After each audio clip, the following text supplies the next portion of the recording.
అందరికీ నమస్కారం. ఈరోజు కథకి స్వాగతం. ఈరోజు కథ పంచతంత్ర కథలోని మొసలి మోసం కథ. ఒక అడవిలోని ఒక నదిలో ఒక మొసలి నివాసం ఉండేది. బాగా వేసవికాలం వచ్చింది. దానితో నదిలో నీళ్లన్నీ కూడా ఎండిపోయినాయి. ఒక్క చుక్క నీరు కూడా మిగలకపోవడంతో ఈ మొసలికి ప్రాణాలు నిలబెట్టుకోవడం కష్టమవుతూ ఉన్నది. ఇక ఆ మొసలికి నడవటం కూడా చేత కావడం లేదు. అక్కడ దగ్గరలో ఉన్న కొలనుకు పోదామంటే చేత కావటం లేదు. నీరసంగా ఉంది. ఇంతలో ఒక బాబా అటువైపుగా వచ్చాడు. అప్పుడు ఆ మొసలి ఆ బాబాను పట్టుకొని అడుగుతుంది, నన్ను ఆ చెరువు దగ్గరకు చేరుస్తావా? భగవంతుడు నిన్ను చల్లగా చూస్తాడు అని వేడుకుంటుంది. అప్పుడు ఆ బాబా, అమ్మో, నిన్నెలా నమ్మేది? నువ్వేమో నీళ్లలో ఉండే క్రూర జంతువు మొసలివి, నేనేమో నరమానవుణ్ణి, నన్ను మింగుతావు నీవు అని అంటుంది. లేదు, నాకు చేత కావటం లేదు. ఇప్పుడు నన్ను ఏ విధంగానైనా ఆ కొలను దగ్గరికి తీసుకోమని వేడుకుంటుంది. అప్పుడు బాబా ఆ మొసలి మాటలు నమ్మి మొసలిని తన తలపైకి ఎత్తుకొని మరొక కొలనుకి తీసుకువెళ్తాడు. ఎప్పుడైతే బాబా మొసలిని ఎత్తుకొని నీటి కొలను వద్దకు చేరుకున్నాడో వెంటనే అది దిగిపోయి బాబా కాళ్లను గట్టిగా పట్టుకుంటుంది. అప్పుడు ఆ బాబా వెంటనే, అయ్యో, నువ్వు నాకు మాట ఇచ్చావు కదా నన్ను తిననని, ఈ విధంగా పట్టుకోవడం నీకు బాగాలేదు, నన్ను వదిలిపెట్టు అని వేడుకుంటాడు. లేదు, ఇప్పుడు నిన్ను వదిలితే నా ఆకలి తీరదు, నాకు కడుపులో ఎలకలు పరిగెడుతూ ఉన్నాయి, నిన్ను వెంటనే తినేస్తాను అని భయపెడుతుంది. అప్పుడు బాబా, ఇది న్యాయంగా లేదు, ఎవరైనా ఇటువైపు వస్తే తేల్చుకుందాము మనము, నీవు తినడం న్యాయమో లేదో వాళ్ళు చెబుతారు, కాసేపు చూద్దాము అని బాబా అంటాడు. అందుకు కాను మొసలి ఒప్పుకుంటుంది. ఇదంతా దూరం నుండి నక్క గమనిస్తూ ఉంటుంది. వీరి మధ్య జరిగే తగవును గమనించి నక్క వీరి దగ్గరికి వస్తుంది. అప్పుడు బాబా జరిగిన సంగతంతా నక్కకు తెలియచేసి తనకు న్యాయం చేయమని అడుగుతాడు. నక్క మొసలి మోసాన్ని గ్రహిస్తుంది. నక్క కావాలనే కొన్ని ప్రశ్నలు బాబాని అడుగుతుంది. ఏమంటే, నీవు ఎండిపోయిన చెరువులో పడితే మొసలి నిన్ను ఇక్కడికి తీసుకువచ్చిందా అని అడుగుతుంది. అప్పుడు వెంటనే మొసలి, బాబా కాదు నీళ్లలో పడ్డది, నేను పడితే నన్ను తీసుకువచ్చాడు అని చెప్తుంది. అప్పుడు నక్క, అవునా, నీవు నీళ్లలో పడితే బాబా తీసుకువచ్చాడా? ఎలా పడ్డావో ఒకసారి చూపించవా అని అడుగుతుంది.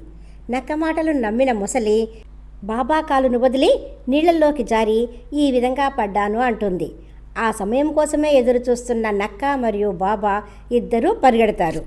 అప్పుడు నీళ్లలోకి పోయిన మొసలికి చాలా కోపం వస్తుంది.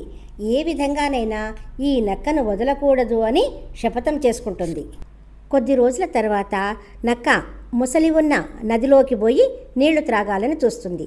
అది గమనించిన మొసలి వెంటనే ఒడ్డుకి దగ్గరలో వచ్చి నీళ్లల్లో కనపడకుండా మునిగినట్టుగా ఉంటుంది. మొసలి కళ్ళు రెండూ మాత్రం పైకి మెరుస్తూ ఉంటాయి. అప్పుడు నక్క దూరం నుంచి, నీళ్లలో ఏవో రెండు తారకలు మెరుస్తున్నాయి అని అంటుంది. అప్పుడు మొసలి నక్క తనను తెలుసుకున్నదని తెలుసుకొని నీళ్లలోకి జారుకుంటుంది.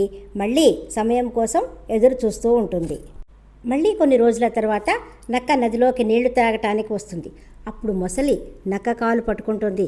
కానీ నక్క ఏమాత్రము భయపడకుండా, అయ్యో, నా కాలు కాదు నువ్వు పట్టుకున్నది, ఆ గడకర్రను పట్టుకున్నావు అని అంటుంది. అప్పుడు వెంటనే అది నక్క కాలు కాదు కదా అనుకొని వదిలేసి పక్కనే ఉన్న కర్రను పట్టుకుంటుంది.